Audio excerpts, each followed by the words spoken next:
हमार channel Mithila music लालमनिया बाजार के सब्सक्राइब करू और घंटी के सेहो दबाओ। धन्यवाद। धमाका तराई रिकॉर्डिंग स्टूडियो पोखरिया।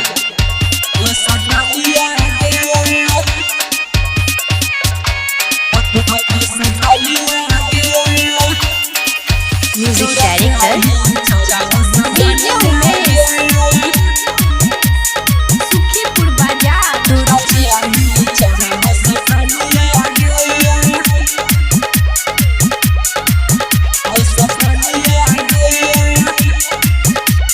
जहिया सभेल बड़े कपगे लगब रोज तुम्हें कपगे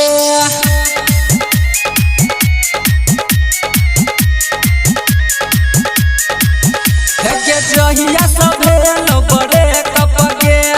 लगब रोज तुम्हें कपगे। अब किछो विचार तोहर बोल नहे गे ललिया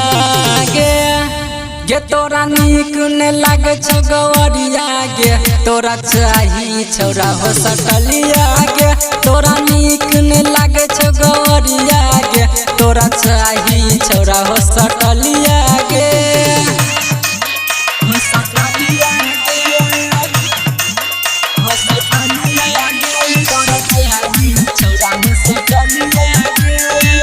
म्यूजिक डायरेक्टर डीजे उमेश,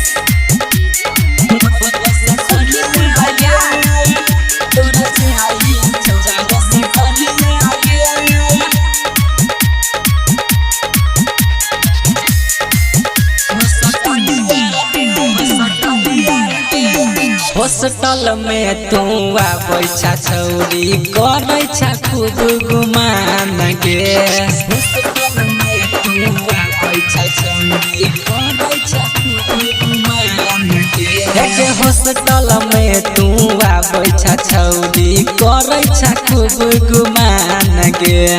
कोई तोरा जान कहै छौ कोई कहौ परान गे छोटे छौरा गे देखै छौ तू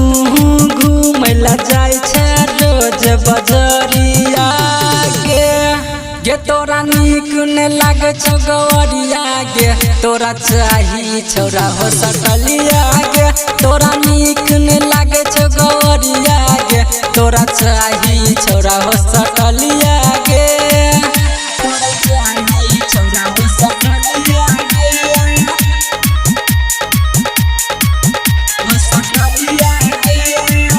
music director DJ Umesh, Sukhipur बाजार।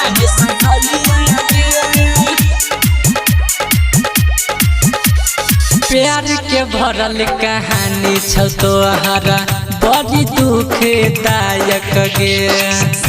के भरल कहानी छौ तोहरा बड़ी दुखदायक गे प्यार के भरल कहानी छौ तोहरा बड़ी दुखदायक गे कौन कमी तू देखै छा छौरा में कहै छौ अमित गायक गे धीरज&मुकेश के छोड़ै छै